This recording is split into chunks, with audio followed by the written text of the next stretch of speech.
Good morning. We're in Genesis 46, part 3. Part 2. Okay, here we go. And he said, I am God. Verse 3. The God of thy father, fear not to go down into Egypt, for I will there make of thee a great nation.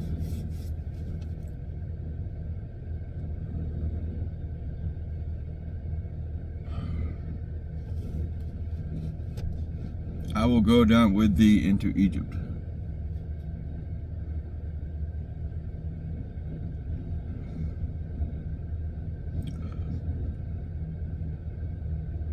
And I will also surely bring thee up again, and Joseph shall put his hand upon thine eyes.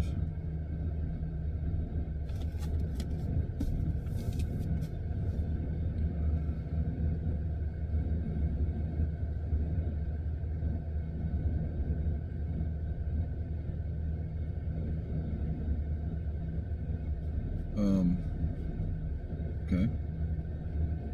And Jacob arose, verse 5, from Beersheba, and the sons of Israel carried Jacob their father, and their little ones, and their wives, and the wagons which Pharaoh had. And I don't know if this is all, I'm just hearing something. You know how Jacob has two names. You got Jacob and Israel.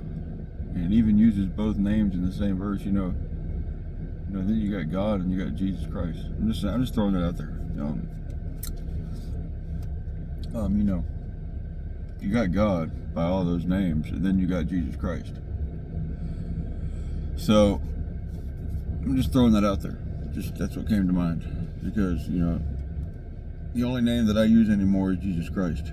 The other stuff gets a lot. I'm not saying that you're right or wrong, but all I'm saying is I just call him Jesus Christ. That's it. End of story. There's a lot of spiritual warfare around that topic, trying to get you away from the Jesus Christ, trying to get you away from that, because that's the name that they tremble at. They tremble at the name of Jesus Christ.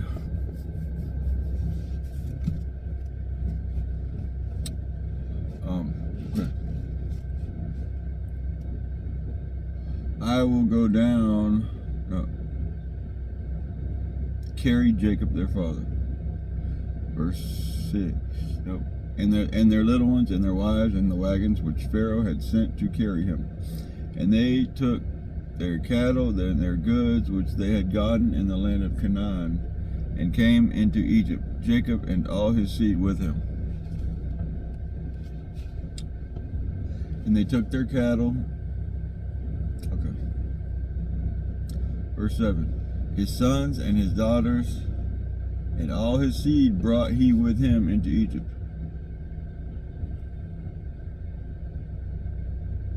Now his sons and his sons' sons with him, with his daughters and his sons' daughters, and all his seed brought he with him into Egypt.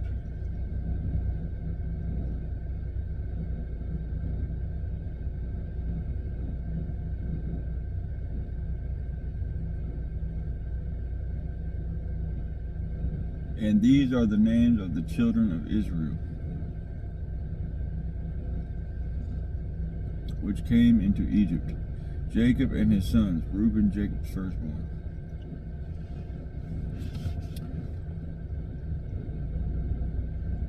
And the sons of Reuben, Hanok.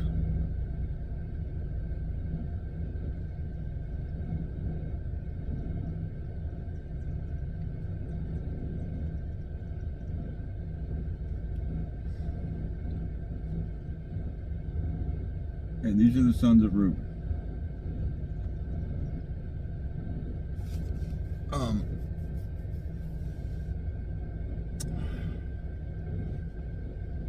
Hanok, Phalu, and Hezron, and Carmi. Okay, verse 10. And the sons of Simeon, Jemuel, and Jamin, and Ohad, and Jachin, and Zohar, and Shaul, the son of the Canaanitish woman. And the sons of Levi, Gershon, Kohath, and Merari. And the sons of Judah, and Onan, and Shelah, and Pharez, and Zerah. But and Onan died in the land of Canaan. And the sons of Pharez were Hezron and Hamul.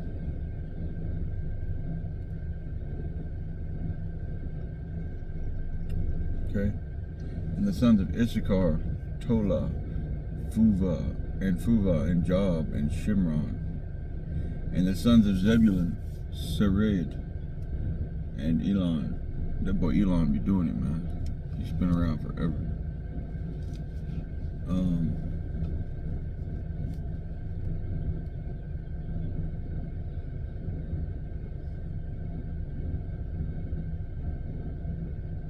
Elon and Jalil. These be the sons of Leah, which she bare unto Jacob in Padan Aram with his daughter Dinah, and all the souls of his sons and his daughters were 30 and 3. Okay.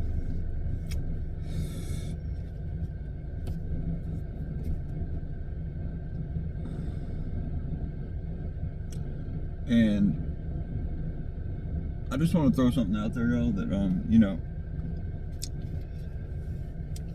when the flood happened in the ark, okay, there's ancient Chinese characters. When you look at the word flood or ship or whatever, when you look at the word flood, it literally is a symbol that says 8 people on a boat.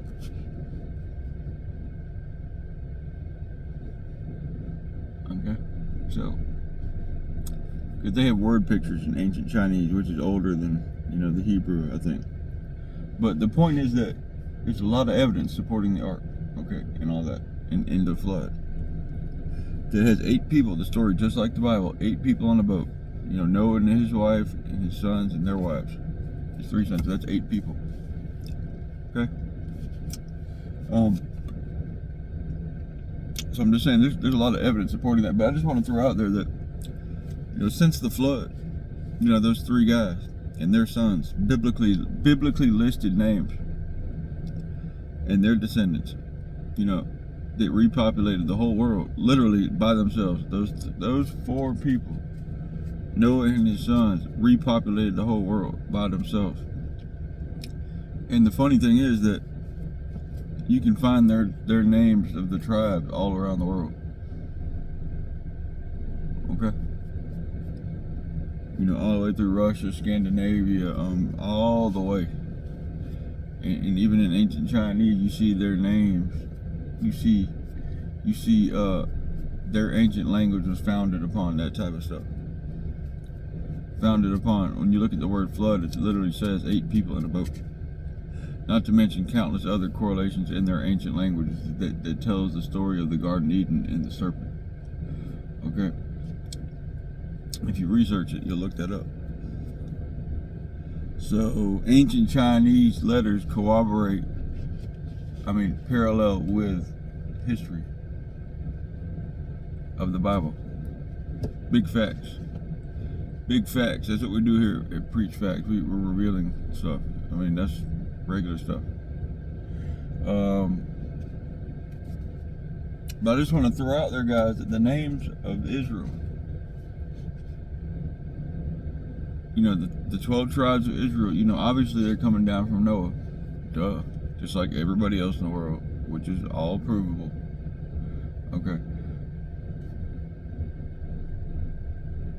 When you look at the names of the tribes of Israel, it can be traced back to the tribes of these guys. Okay. So, for somebody to say, oh, there's no evidence for the Bible, it didn't happen, this is just a made up thing, blah, blah, blah, blah, blizzle. Guys, the names right here of the sons of Israel. They went down into Egypt. They came out of Egypt. They're here today. Don't tell me there's not proof when these names can be found. The tribes of Israel going back. End of story. Have a nice day. Don't act like there's not evidence when you have names of tribes that exist today. These names are here for a reason. Down to the number. 33 names, 33 people he brought out of Egypt. Okay? I think they turned into a monster number. I want to say like 50,000, 5,000, I'm not sure. But we're going to find out, okay? Don't sit here and tell me there's no evidence for the Bible when you got names that can be sought out today through the genealogy of whoever is existing today. Okay.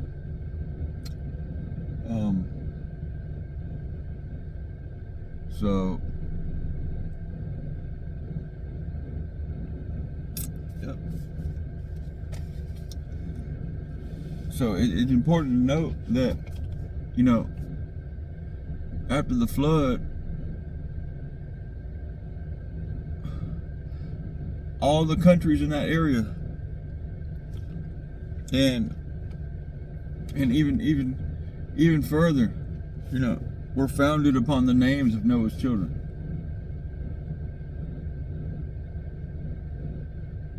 Yeah, that's a big point. If they weren't the only ones around, then why is the countries founded upon these guys' names? I mean, the sons of Noah. Why is the countries founded upon their names? Even as far reaching as Russia and everything else, why is it founded upon their names? If they weren't the ones surviving. Can someone explain that to me? Every time somebody makes that point, nobody says anything. Oh, well, I didn't know that. I didn't know it was founded upon their name. Yeah. The sons of Noah, after the flood, their sons, and the list of their names, are founding countries in that area.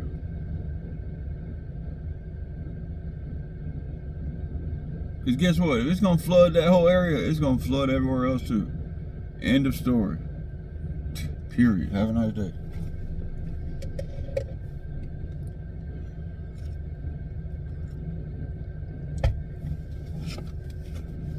Alright, so they don't leave any room for the supernatural. Okay, so here we go. If God can raise Jesus from the dead and put him in a womb without anybody having sex, if God can part a Red Sea, if God can call the existence of the world into being from nothing,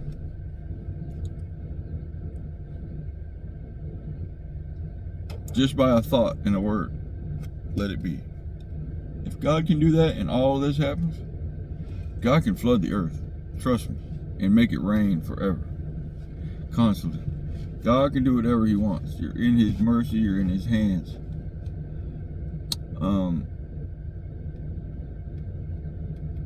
Alright.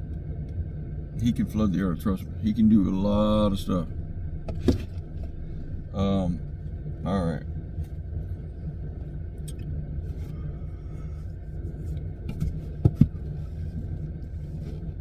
So guys, I say that to say these names are here for a reason. These names of the descendants of Israel can be traced back literally to the tribes of Israel today. And whatever descendant you came from, you know, Africa, you know, Caucasus Mountains, whatever it came from Noah. End of story. And you know, they said also that within one man's gene pool, because within our own genetic code, every person is the ability to create all races. all races of humanity and really life itself is really based, it really can be found in our own genetic code. So don't tell me you need a white man. Don't tell me you can't produce a white man from a black man.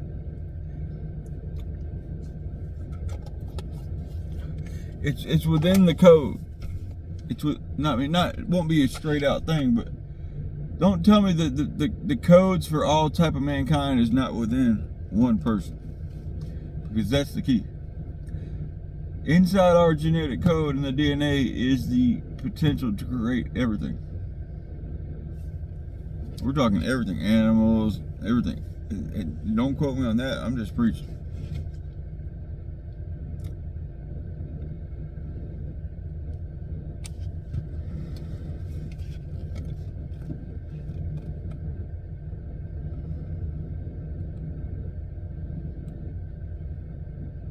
So, all right, here we go.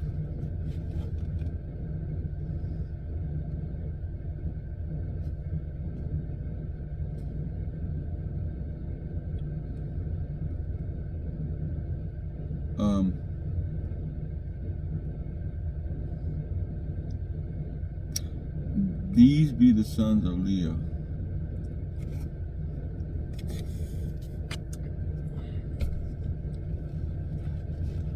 Which she bare unto Jacob in Padan Aram with his daughter Dinah. All the souls of his sons and his daughters were 33. And the sons of Gad, Ziphion and Haggi, Shuni. Now the sons of Gad were Ziphion and Haggi, Shuni, Esbon, Eri, Arodi, and Areli. Okay. Guys, when it says all the souls of his sons and his daughters were 33, somebody told me last night, it's a mythology. You know, when they won a war, they just gave their credit to the god. Does this sound like mythology when it says you have 33 people coming out? Oh, well, that part wasn't a mythology, blah, blah, blah. Any type of hole they can get, they're going to run to. Oh, that part wasn't mythology, but the other part was. The God part was mythology. That was a new one. The God part's a mythology. Okay. But the rest isn't. Ridiculous. That's a new one. That's kind of wild. The God part's a mythology, but this one isn't. Unbelievable. The more stuff I hear, the more my strength is growing, because their cases get weaker and weaker and weaker. And I said yesterday, I said, hey, I told one guy, okay, if it's not true, he said, let me give you the sake of the argument. For the sake of argument, I'm going to say that you're right and the Bible isn't true and Jesus isn't true. Can you please walk me through what that looks like if it's not true? What is the reason for it that we have it here today? Was it fabricated? Was it mistaken? Was it mythology? What was it? What is it? What can you walk me through that process of what that looks like? I said, you know, if my mailbox is laying on the ground, there was no answer given when I asked him for that. Okay, so I asked him, okay, if I walk up to my mailbox and it's been knocked over, okay, it was either hit by a sedan, it was either hit by a truck, it was either wind blew it over, or somebody hit it with a bicycle or knocked it over with a baseball bat. There's a reason why that's laying on the ground, and a specific reason as to why that happened. I was just laying out my case that, you know, if you say it's not true, let's hear the reasoning of how it came to be then and why it's like this. If it's not true, give me the other side of the story, then why it is saying this.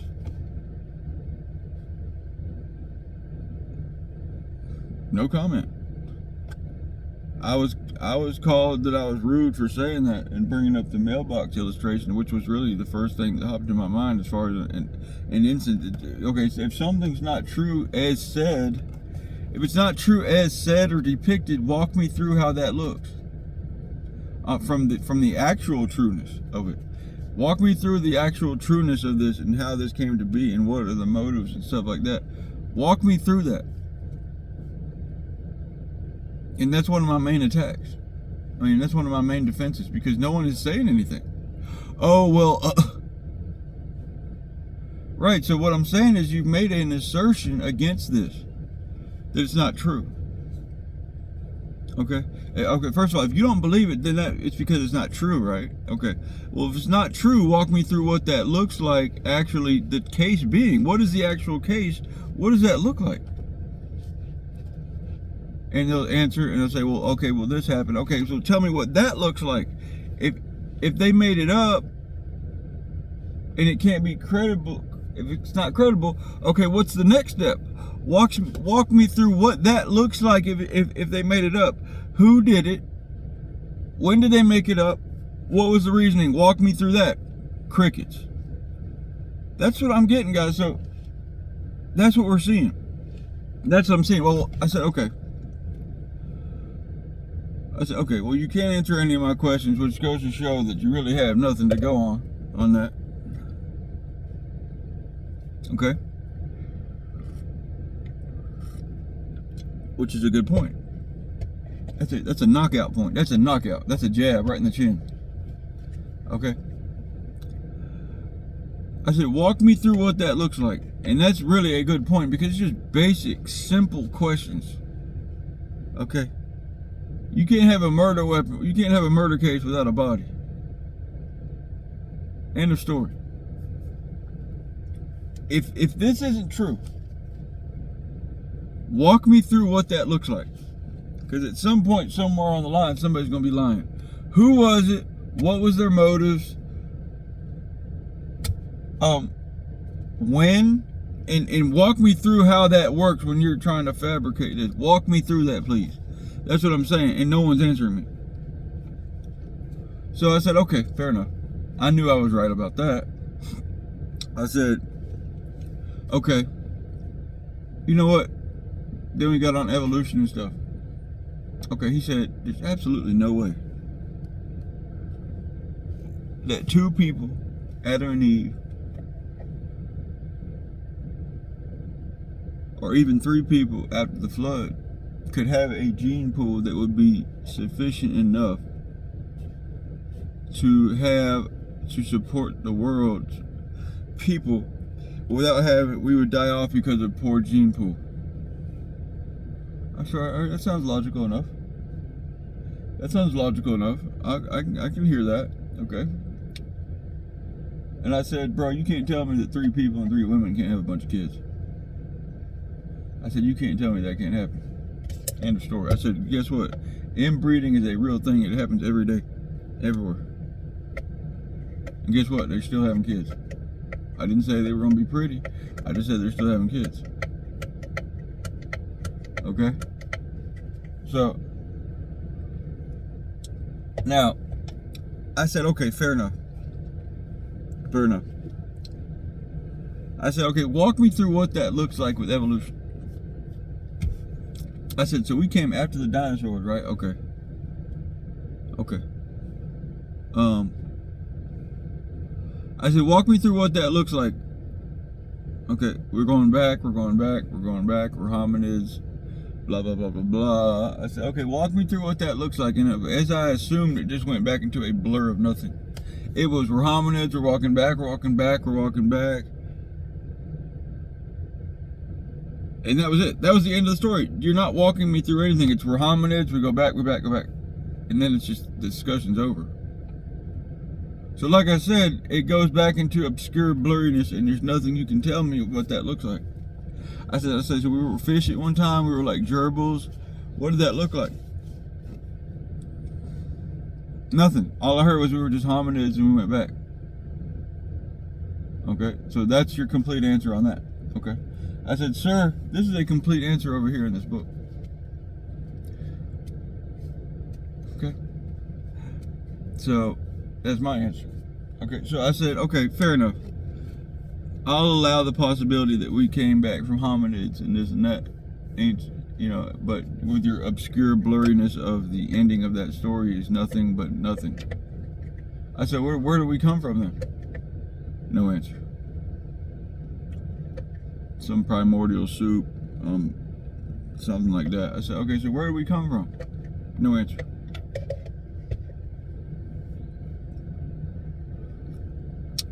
An answer isn't required for that, I guess.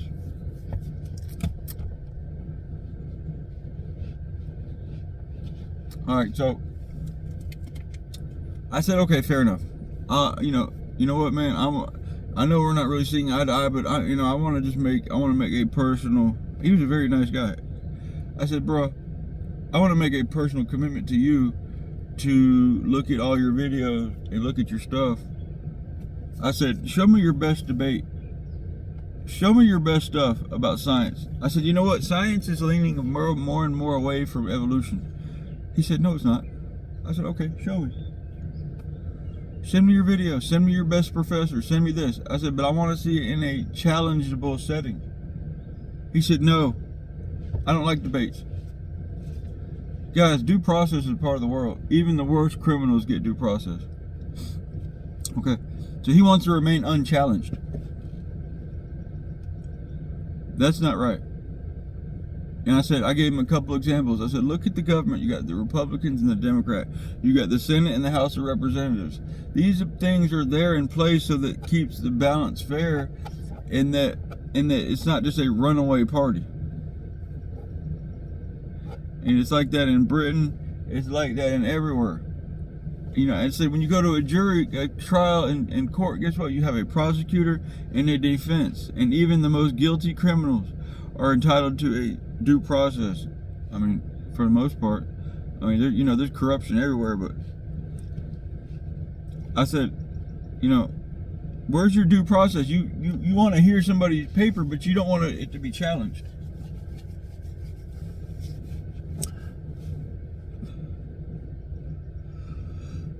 And he said, no, that's not how that works. I don't like debates. They're not fair. It turns into a shouting match and this and that. And I said, okay, fair enough. So basically what I'm saying is you're not telling me nothing. Okay.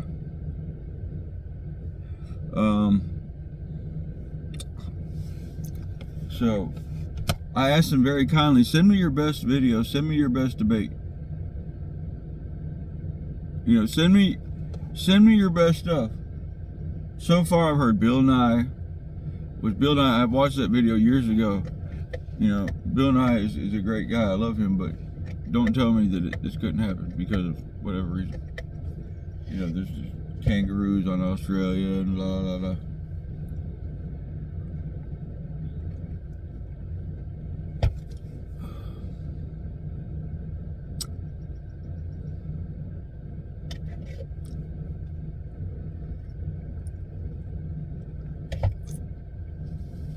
So when you come with that perspective, and we're gonna read on, but yeah, that's what I'm saying, man.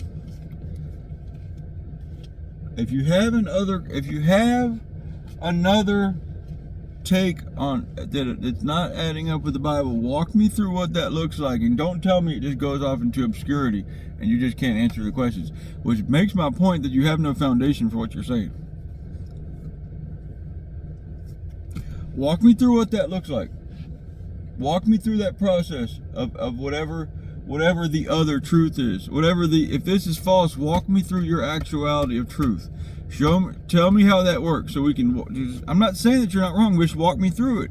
If you can't walk me through it, the questions I'm asking you, then don't tell me you have something against it, because you're just saying stuff. You don't really have anything. Oh, well, it was fabricated, but I don't know by who. Okay. I don't know. Okay, let's say we know who it was. Okay. What were their motives? Okay, walk me through what that process looks like of writing this book that passes so many scrutinies. Walk me through what that looks like when you're trying to do that on this book. Walk me through what that looks like. So you're telling me this, and this, and they did it this, and this, and they had, walk me through what that looks like. And I have a series of questions for that. So at the end of the day, this is what you're standing on, or leaning to, or suggesting, but you're really not sure anything about what you're saying. It's just It's just a mentioned thing. Okay, so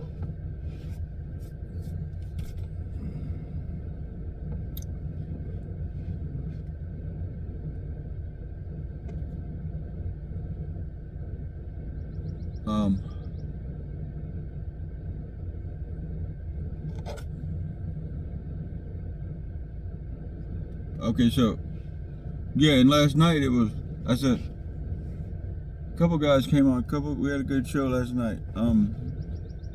I said no, what reason do I have to believe in the Bible?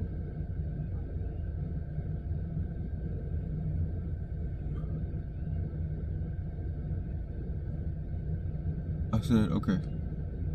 It's getting weaker. The more I analyze it, the more I realize that they really have no backing to what they're saying. We have backing in the Bible. We have backing. We have testimonies. Okay, we have historical parallels. We have nations. We have places. We have God on our side telling us it's the truth. Okay? We have a lot of stuff backing us with the Bible. It's not just something we're throwing out there. I said, why don't you like debates? He said, well, for one, it's not enough time to say 20 papers. It's not enough time to lay out my case. Or it's not enough time for somebody to lay out their case. I said, dude, when you're in a debate, you can have like 20 minutes for opening statement.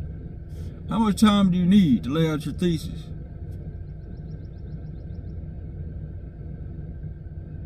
And we brought up carbon dating, this and that, and I said, time isn't really a real thing.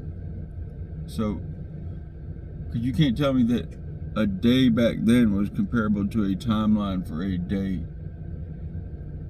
today. A 24-hour period of a day where you're getting your time frame is really, time was either accelerated back then or slowed down. So time is relative. That's not even an issue. But the whole foundation of their evolutionary theory is based on a time scale model. I hate to tell you guys, but time doesn't exist. We're floating through space at a crazy rate. And time is considered in the rate thing I'm mentioning. But it's not like time exists. Only thing that's happening is you're dying. It's not that time exists. Time is something that man created as a measurement to observe things. Time doesn't even exist. I hate to tell y'all that. Things grow up, things go down. Time is just a measuring tool to measure the distance and motion of things. Time doesn't exist. Time is not a real thing to throw into your theory.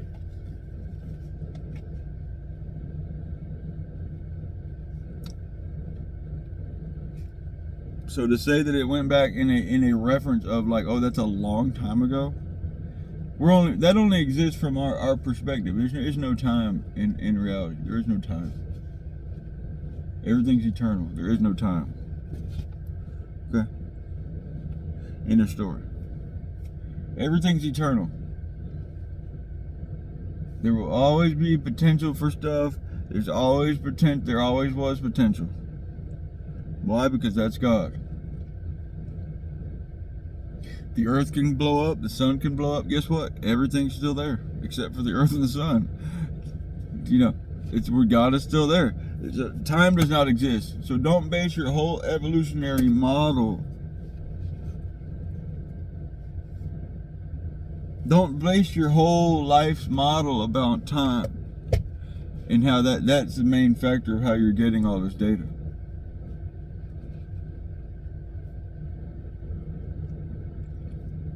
Time doesn't exist. You're dying. That's what's existing. You're getting older. I mean, you're aging, but it's not because of time. It's because you're flying around the sun.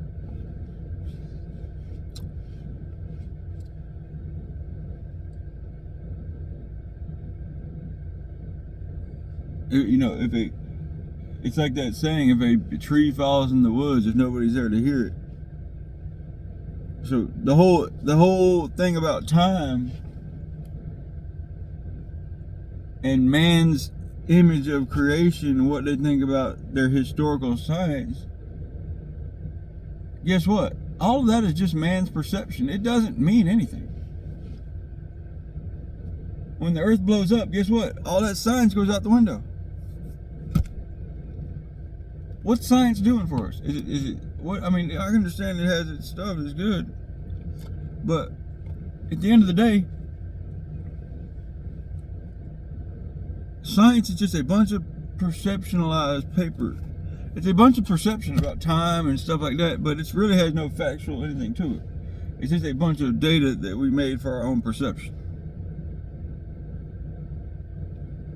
Okay, and we're trying to post-analyze everything instead of looking at the inside of us, what we're supposed to be looking about what God wants. Preach. Okay, we're doing everything we can to avoid what God wants us to do, and that's look on the inside.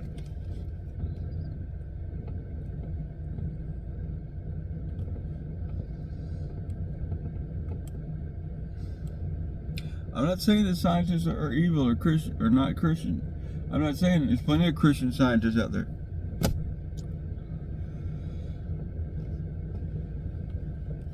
But the whole scientific thing we're holding as truth, guess what? Truth is external to you.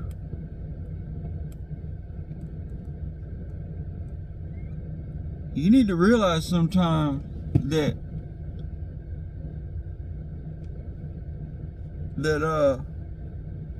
and I forgot where I was going with that, but at the end of the day, God isn't concerned about time and carbon dating. God isn't concerned about that, but you are. Does that make any sense? I don't understand. Okay, help me understand that, or help me understand how that's going to benefit you. Well, really, you're just trying to disprove God, but at the same time, they're secretly uncovering God, and that's the miracle of God. When people set out to disprove Him, they really slick promoting Him. You know, and that goes for a lot of stuff, the deconstruction zone, science in general, you know, quantum stuff. They're uncovering God.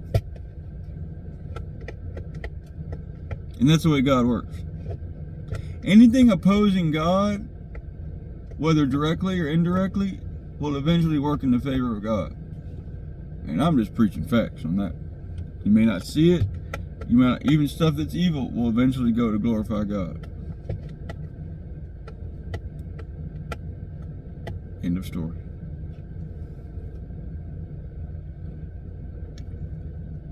And I think we came to a good point on that. Now,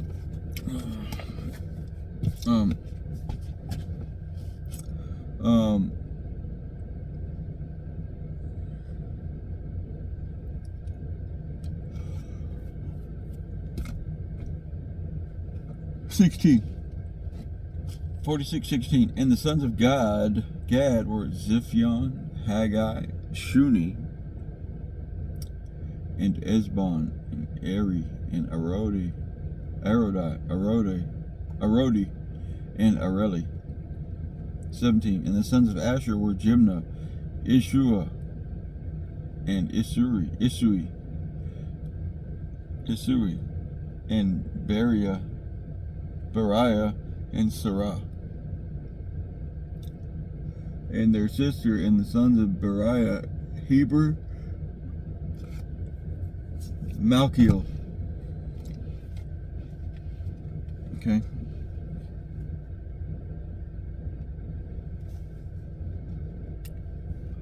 These are the sons of Zilpah, whom Laban gave to Leah his daughter.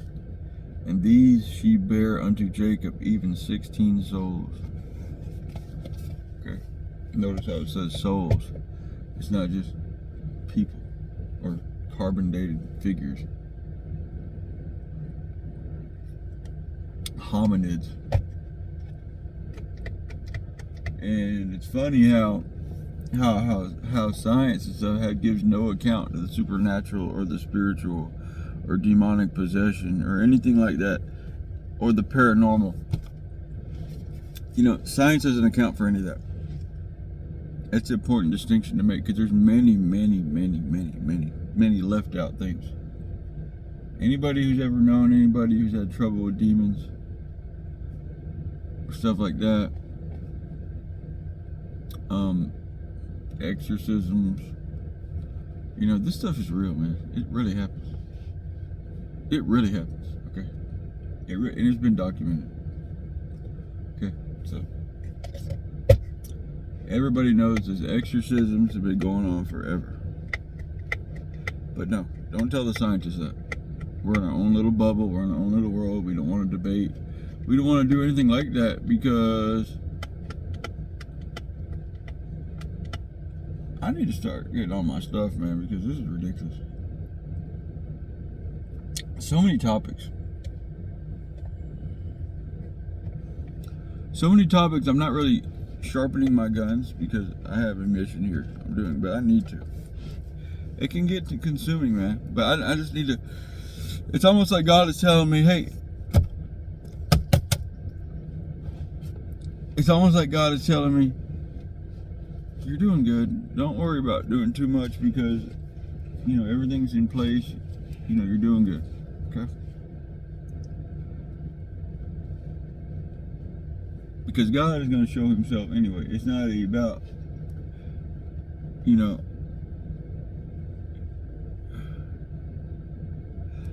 maybe I will do some homework on that, but I have to understand that it's not me saving the world, it's God.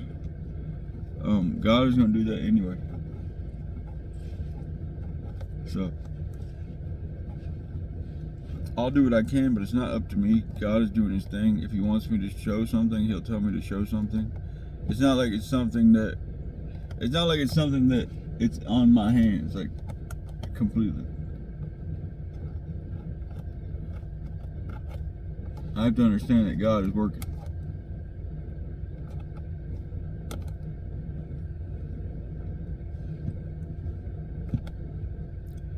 And I have to find balance in my life to spend time with my family, and not be a complete nerd, and not have any time or time to talk to anybody, because I'm so enveloped in my studies. Because that can happen. That can happen. So I'm in a good space. I know God is real. For the sake of argument, I'll allow that he's not. But just for the sake of argument.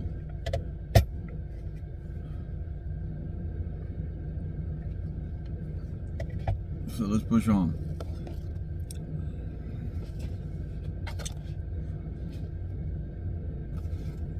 Okay.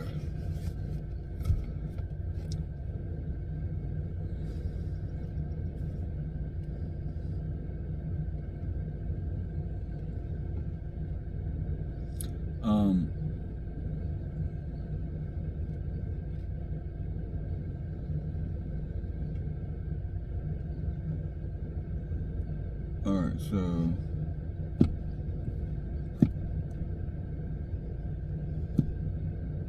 I take that back. I don't know that God is not real.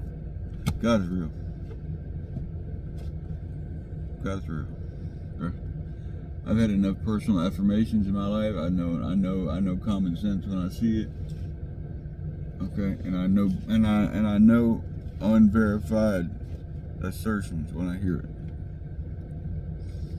And I know bogus stuff when I hear it. When it comes to timelines and stuff like that, I know through common sense that that's not a real timeline. End of story. So I know solid stuff when I hear it, and I know people that don't want to be challenged when I see it.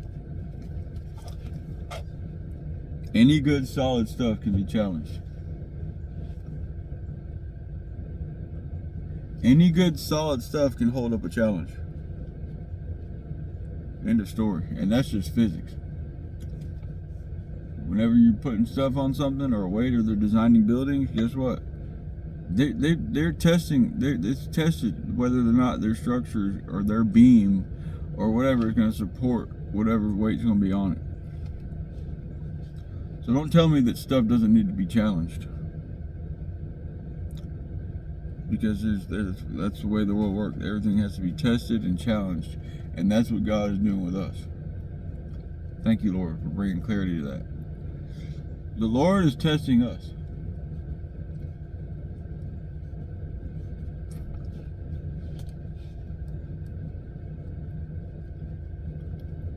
And that's just biblical. You're going to be tested.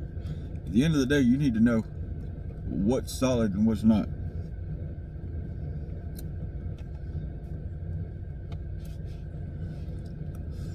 Because once you get past that hurdle, about all this scientific stuff, you got to fight the battle within. You got to fight the battle of temptation and pride and let all that stuff go. Okay? And start serving. What are you doing for the kingdom?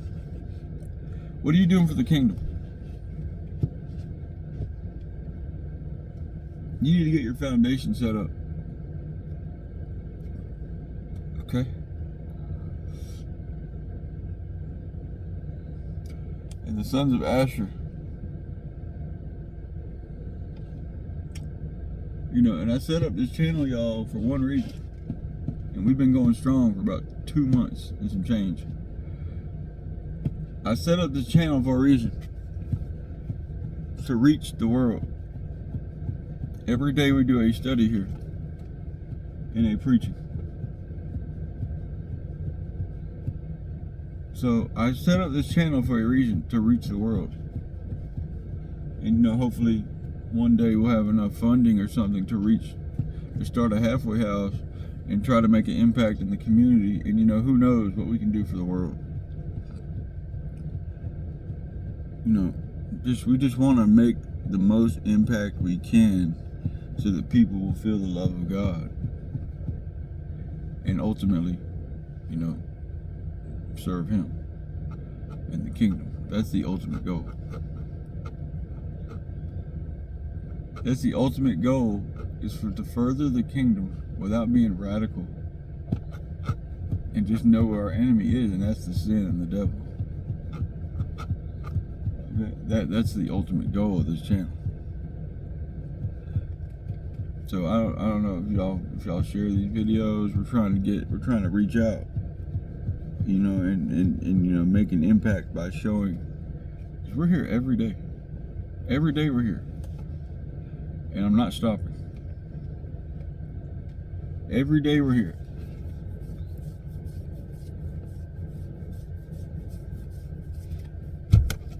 And I feel like I'm making sense. When I speak, I'm talking about sound stuff, you know, about supernatural and God and stuff.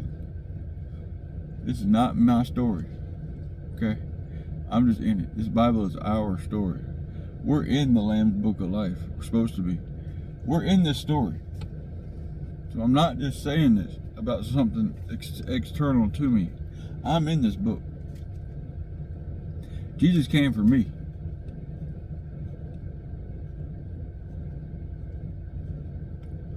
I'm in this book, and guess where it stops? It doesn't. So for something that's eternally invested in me, I got 50 minutes a day to talk about that.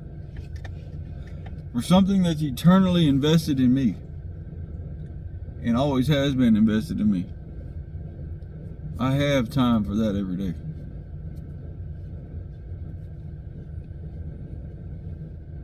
Okay?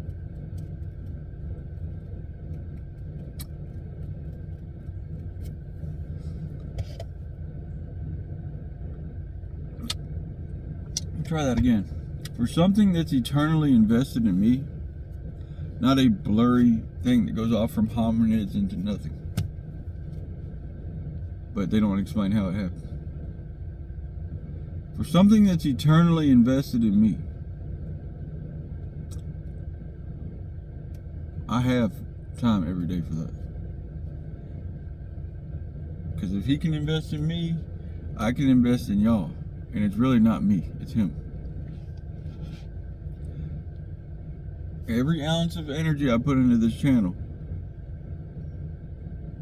it's not me. It never was me. It wasn't my idea. Everything came to me from him. Okay? That's what this channel is.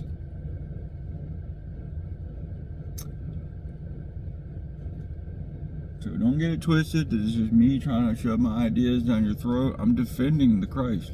I'm defending the Bible.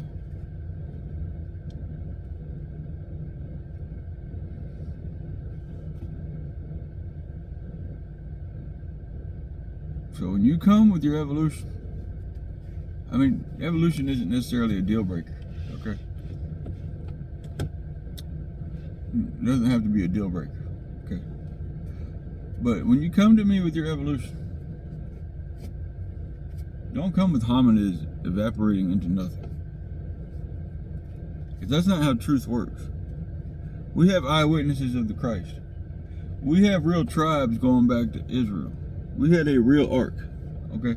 We had a real flood. We had a real Garden of Eden. We have a real heaven and a real hell. And a real book of life. And a real God. And we're breathing real air, and your heart is really beating.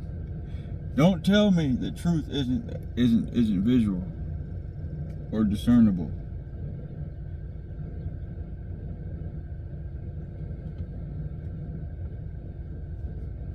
Don't tell me that. The problem is you can't discern it.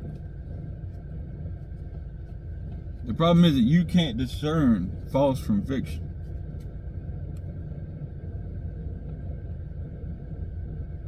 That's the problem. For one, it's not convenient for you for this to be true. That's one reason. The truth isn't convenient for you. You'd rather be burned up in flames in hell without actually dying. You'd just rather sit there and burn like toast. The truth wasn't convenient for you.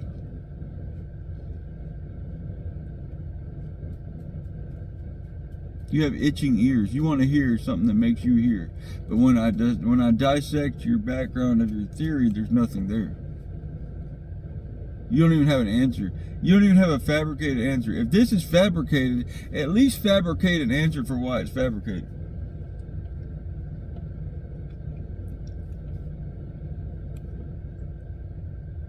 And then you'll see how weak your story really is. You're on the bandwagon. You're on the bandwagon of deception. You're on the bandwagon of deception. You've been officially conned out of your inheritance. You have been scammed by the oldest scammer.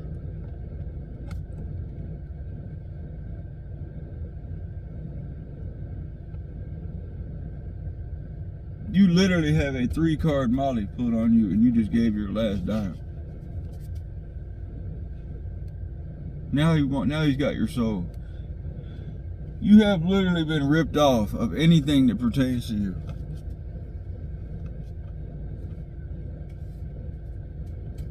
You have been ripped off and took.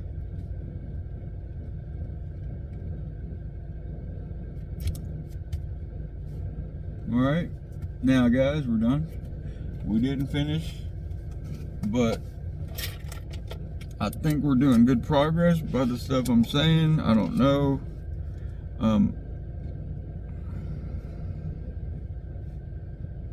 I just want to give the reality of the situation that we're in, guys. You're being hunted. I said that back in the first couple videos. That's the reality, that we're being hunted. Not by flesh and blood, by spiritual things. Now, I gotta go to work. I don't just preach all day, I work. But I do study all the time, okay? Your enemy is not the fabrication of the Bible. It's the fabrication that the Bible wasn't real. That's your enemy. Because the devil has got you fooled into thinking that it's not him.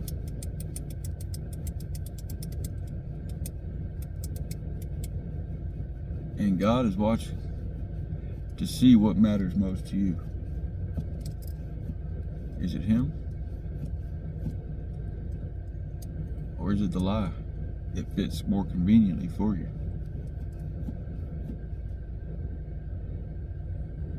God is watching to see what matters to you. I'm going to ask sincerely that you take another look. That you read the New Testament and read Romans and read Acts. Read those books.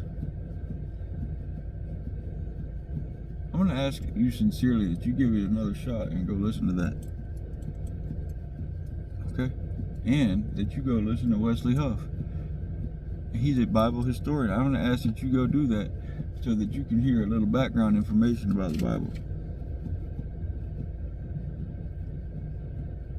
Thank you guys for doing that. I appreciate that. Now guys, we're done. We're on YouTube at Preach Facts. We're on TikTok at Preach Facts 7.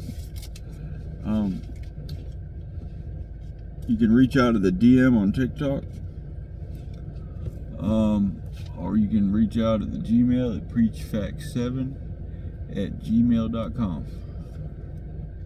And we stopped at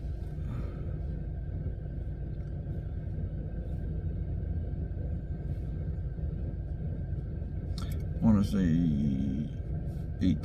46:18. So we're doing good. All right, guys.